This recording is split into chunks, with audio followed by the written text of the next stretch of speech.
Imóveis, ações, planos de previdência, uma poupança para realizar um sonho.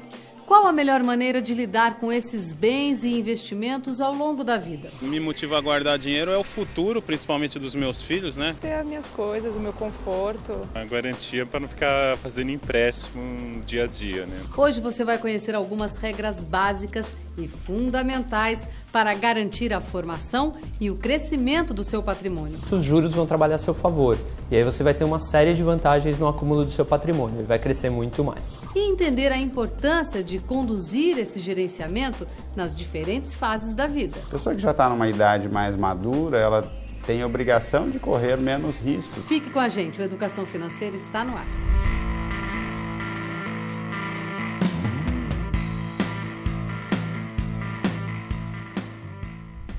Você tem uma casa, um apartamento, recursos na caderneta de poupança, previdência, títulos ou ações? Pois o conjunto de todos os bens de uma pessoa ou de uma família é o que chamamos de patrimônio. Então, patrimônio basicamente é tudo aquilo que você tem, que tem alguma chance de valer mais no futuro e que tem a possibilidade de gerar uma receita adicional, uma renda, né? Tudo isso pode ser considerado patrimônio. Tenho um terreno. O único bem que eu tenho. Se a gente está falando em bens materiais, seria a minha residência, né? O apartamento. Automóvel, imóvel, terrenos, etc.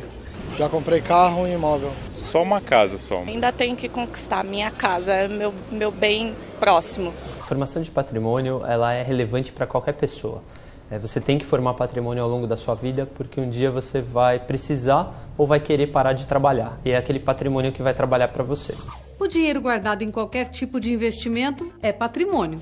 E para gerenciar esse conjunto, é preciso saber da importância de manter e, de preferência, aumentar o valor de cada um dos bens. Essa forma de guardar dinheiro, esse patrimônio inicial, ele pode começar desde uma simples poupança e depois evoluir para fundos de investimento, evoluir para carteiras de ações e assim consecutivamente, até o patrimônio imobiliário, né? Primeiro a casa própria, depois eventualmente um segundo imóvel, um terceiro imóvel. Dentro disso tem muitas maneiras de você juntar o seu patrimônio. A mais fácil é você ter bastante disciplina e poupar, porque com isso os juros vão trabalhar a seu favor.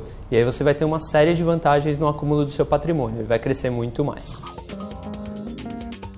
Formação e gerenciamento de patrimônio são dois lados da mesma moeda e devem andar sempre juntos. Quanto mais cedo começar esse processo, melhor.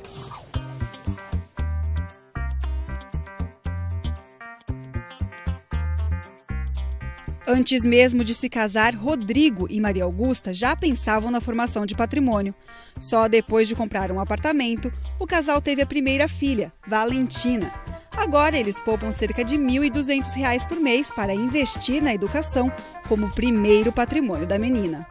Desde que a gente soube da gravidez, né, e a gente sabendo de como que é a questão em relação aos custos envolvidos no estudo da criança, então a gente já começou a pensar que seria interessante a gente ter uma reserva financeira para esse momento, mas a abordagem que a gente acaba tendo é uma abordagem de investimento. A gente não olha esse valor como uma despesa, a gente entende que é um dinheiro que a gente está investindo, no caso, no futuro da Valentina, né? A gente quer ter essa segurança também, que chegando lá a educação dela vai estar garantida, né? Independente assim de passar, né, numa escola pública ou não. Então acho que é mais na questão da gente pensar no futuro dela, nas decisões dela e minimizar os riscos, né? O jovem tem o tempo a seu favor. Mesmo estando em início de carreira e ganhando pouco, é possível conquistar os objetivos de médio e longo prazo com mais facilidade. Isso porque, nesse caso, a vida está só começando. Quando você começa jovem, você tem uma oportunidade de deixar seu dinheiro aplicado por 30, 40, 50 anos. Isso, se você pensar quando você tiver 40 ou 50 anos de idade, vai ser impossível de fazer. A pessoa que já está numa idade mais madura, ela tem a obrigação de correr menos riscos a partir daí, porque a capacidade dela de errar vai diminuindo. Então, quanto antes o jovem começa, primeiro, mais capacidade de obter ganhos maiores ele tem, pensando no horizonte de tempo de investimento, né? E segundo, o processo de poupança vai ficando muito mais fácil. O valor em si, ele de forma absoluta, ele é pouco importante.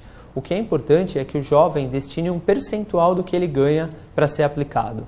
E não importa se são R$50, R$100 ou R$200. Aquilo, ao longo do tempo, vai gerar um patrimônio muito grande para ele. Não dá para fazer um bolo sem usar o fermento.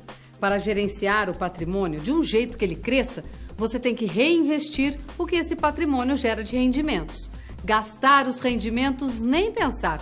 Isso só deve acontecer para a realização do objetivo traçado ou com a aposentadoria. Hoje estamos falando sobre gerenciamento de patrimônio nas diferentes fases da vida. Conforme o tempo passa, é natural que os objetivos de cada um se transformem. Um pai de família, por exemplo, pode buscar uma moradia menor depois da saída dos filhos de casa. Uma jovem, depois de juntar dinheiro para estudar no exterior, pode começar uma outra reserva. Quem sabe para o casamento.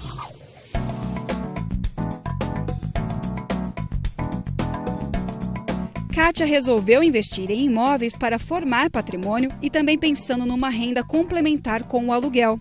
Desde que os filhos se formaram, ela gerencia o patrimônio planejando novos objetivos e investimentos. Agora que a gente já pagou faculdade para os filhos, né, os dois estão formados, agora a gente vai pegar esse dinheiro para um passeio, para um divertimento. Já tem uma netinha, a gente pode também pôr uma poupança para ela. Agora é um rendimento a mais, porque daqui a pouco também meu marido está se aposentando. Então vai ficar esse dinheiro para a gente complementar um salário. Nós pensamos direitinho, né? Nós compramos apartamento bem próximo ao metrô para que fosse fácil de ser alugado. Apartamento simples, nada de muito luxo. Porque daí fica fácil, assim que sai um inquilino, a gente já tem um outro inquilino querendo alugar, né? Decidir pela compra, venda ou locação de um imóvel faz parte das demandas de gerenciamento de patrimônio de muitos brasileiros. Imóveis, como qualquer outro investimento, também tem os seus riscos. Ele pode sim tanto valorizar quanto desvalorizar.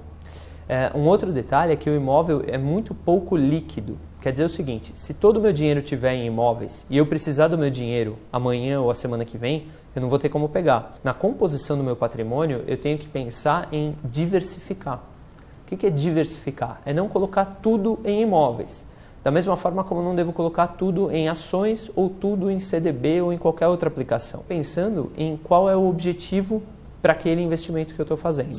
O gerenciamento de patrimônio deve ser dinâmico e, por isso, sempre revisto de acordo com os objetivos a serem alcançados. Aliás, é muito mais importante que todo mundo constitua reservas mais dinâmicas, guardadas em investimentos financeiros que garantam maior liquidez. É o caso da reserva de emergência, que deve ser gasta somente em casos urgentes e inesperados, e dos investimentos de curto prazo, como aqueles destinados a uma viagem ou para um curso de especialização.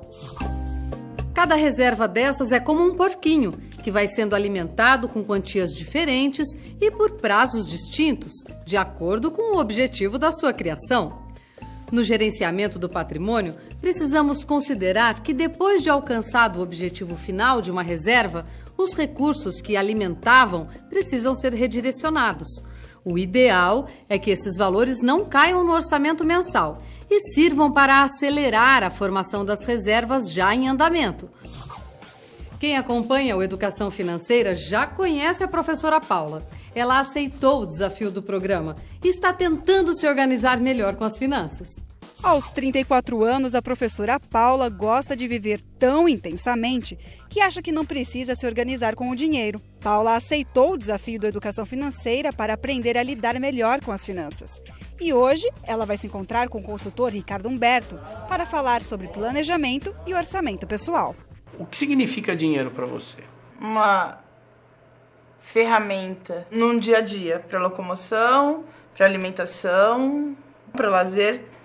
Acho que tudo você precisa de dinheiro. Quanto você ganha por mês, bruto, né? Sem os descontos. 1.900 e um pouquinho. Como é que você controla o seu salário? Não controlo. A minha mãe trabalhou no banco a vida toda, ela continua cuidando da minha conta. Eu vou lá tirar um saldo difícil.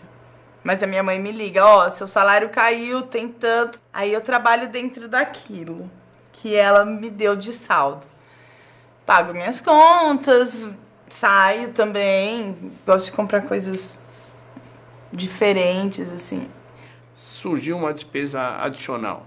E aí o saldo não vai ficar azul, vai ficar vermelho. Como é que você resolve essa questão? Economizo no mês seguinte. Meu limite, ele já foi de R$1.000 e poucos. O meu limite hoje é R$300. Você já fez uma coisa legal, você reduziu o seu cheque especial e hoje você tem essa consciência de que tem um valor menor e que ele deve ser usado numa emergência, né? Você gostaria de viver até quantos anos? Não sei, eu acho que para sempre viver. Vamos vivendo. Com 100 anos eu posso estar não aguentando mais viver. Mas enquanto eu tiver força e vontade para viver, eu vou continuar vivendo. Então vamos lá, vamos dizer assim, 90, menos a sua idade atual, que é 34, você ainda tem longos 56 anos para aproveitar a sua vida. Isso significa que você tem 2.912 finais de semana. Então a pergunta que eu faço, quanto você está disposta a deixar de gastar de outras coisas para gastar na sua diversão? Nunca pensei. Você estaria disposta a lidar com o orçamento, olhar para um orçamento, marcar tudo que você gasta, tudo que você ganha, olhar se sobra ou se falta? Sim, sim. Eu sei que a gente tem uma planilha aqui do Educação Financeira, onde a gente vai colocar aqui o seu salário, se você mora de aluguel ou não, se você paga a prestação de casa própria. E aí a gente vai poder fazer aqui um fechamento e dizer, olha, está 0 a 0, não está sobrando nada. Dá para cortar? Você vai dizer, não dá. Bom, então temos que ter um olhar mais crítico e dizer, será que não precisamos ganhar mais? Será que a Paula vai conseguir fazer o orçamento que o consultor Ricardo Humberto sugeriu? Veja nos próximos episódios do Educação Financeira. Assim como mudamos de ideias e de prioridades, os objetivos também podem se transformar. E junto com eles, os seus investimentos. O bom do dinheiro é justamente isso. Ele pode tomar diversas formas. E esse é um ótimo motivo para você formar patrimônio e gerenciá-lo de forma dinâmica. Ele permite fazer escolhas, realizar sonhos e é adaptável às diferentes fases da vida. Sempre que quiser, mande suas dúvidas e sugestões para o e-mail contato@tvef.com.br. Você pode acessar todos os programas já exibidos no site do Educação Financeira. Um forte abraço e até mais!